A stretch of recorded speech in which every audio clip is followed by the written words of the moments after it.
KRON4 News at 8 starts now. Tonight, the investigation into the missing Malaysia flight revealing just when communications started to drop out. New evidence suggests they were purposely disabled, raising more questions about who was in charge in the cockpit. This is a transponder right here. Plus, we hear from an aviation expert about just how easy it is.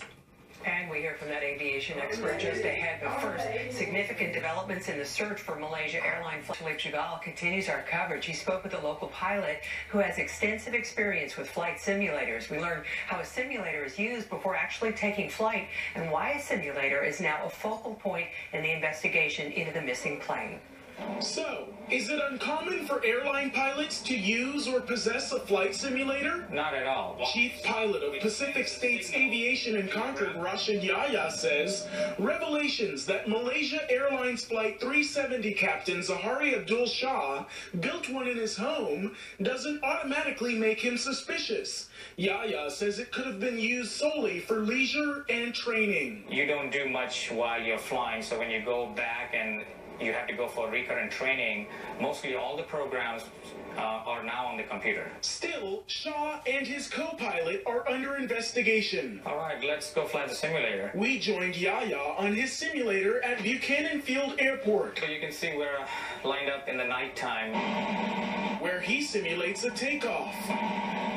at San Francisco International Airport, runway 28 right. And during the flight, Yahya explains how it's possible one can learn how to disable a transponder, which sends signals to a radar pinpointing your location. Now this is a transponder right here.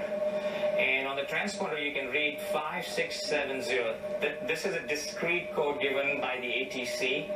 And if you have this on, basically you can, the radar and the ATC can tell your height, speed, and direction. Yahya says turning off a transponder is as simple as hitting a switch. Malaysia Airlines says Flight 370 may have flown for more than 7 hours after its transponder stopped sending signals. There's a rotation coming up. Knowing where to fly in order to avoid radar detection is also something Yahya says can be rehearsed on a simulator as well. When they fly certain routes all the time, they know where the dead zone is.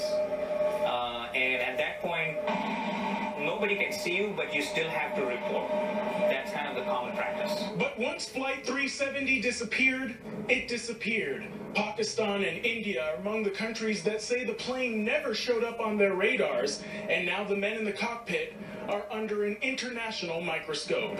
At Buchanan Airport in Concord, Philippe Jagal, KRON4 News.